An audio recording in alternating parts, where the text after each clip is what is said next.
And I am so glad that the chamber is also involved, and I think the whole community will always remember Ila for everything that she did for every organization, and I think she has touched each and every one of our lives in some way, shape, or form.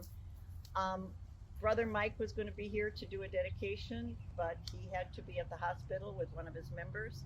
So I thought instead of having him do the dedication, knowing Ila loved the fun, I would like to ask anyone that would love to come up and tell their Ila story, and just one of their memories. I'll tell one real quick.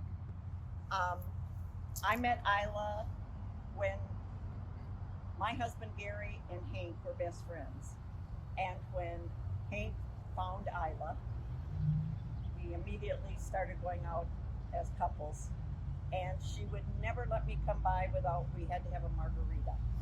So even when they started their little barbecue place and Gary and I'd go out there, I had a margarita on the table when I got there. So we stayed friends forever through that. So she was very special. Does anyone else want to tell an Ila story? Bobby? I remember one day she came up to the meeting and popped suspenders. She said, I always wanted to do that. Boy, was I tempted to reach behind her back and pop her bra. And she probably would have had no There would have been problem more with that. stuff falling out of that thing than we know. I think, Morgan, you have a story to tell what she did at your Well, house. there was a small party at my house right after I moved in, and as Ila's entertaining attitude prevailed, she went into my closet and got into my chest of drawers, and she's coming out pulling underwear and socks out of, where she stored things. So yes, it was. The only comment that was made was, "Sure glad that's all she found." Well, when I came to Quitman, of course, went out to have barbecue at Hank's, and we found out we were all the Wisdoms, and so she immediately adopted me as her son in Quitman. And the joke was, everybody would say, is Ila your mom? And we got tired of telling the story, so we would just finally say, yes, Ila's my mom. So then when my parents did move to Quitman, it was very confusing for a lot of people. But, in today's world, families are different, so people understood. So she was always my Quitman, I called her my Quitman mama, but she always adopted all of us. So she was just that special lady. She was everybody's mom. I'd just like to say that Ila, there was no better fundraiser for Quitman than her.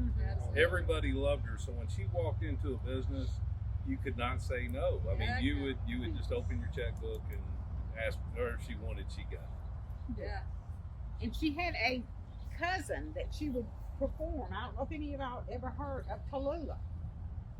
And I wanted her to do it on my program, and she was out of town or something. But she would dress up, had the whole attire, and she would talk about, Ila or anybody in the crowd. She was very good talking. Probably the best one was at the chamber banquet, though, that she couldn't find her phone. And we're turning the place upside down, and people are calling her. Well, she did as she always did, and she stuffed it here. And we're looking everywhere, but she forgot she had it close to her heart. Does anyone else have a story? I know we all miss her so much, but she is being honored here, and she'll forever be here in Quitman and in our hearts. And we're all better for having known her. Yes, you know what she did? She raised the bar. When she came back to town and said, I want to do the hometown this, and I want to fix things. I mean, she just raised the bar for all of us. It was like, oh, wow, I never thought we could do all that. So, I mean, she really made us better people by just being in our presence. So with that, she's just always with us. And let's all remember that we want to do our best for Ila and keep the community the same way.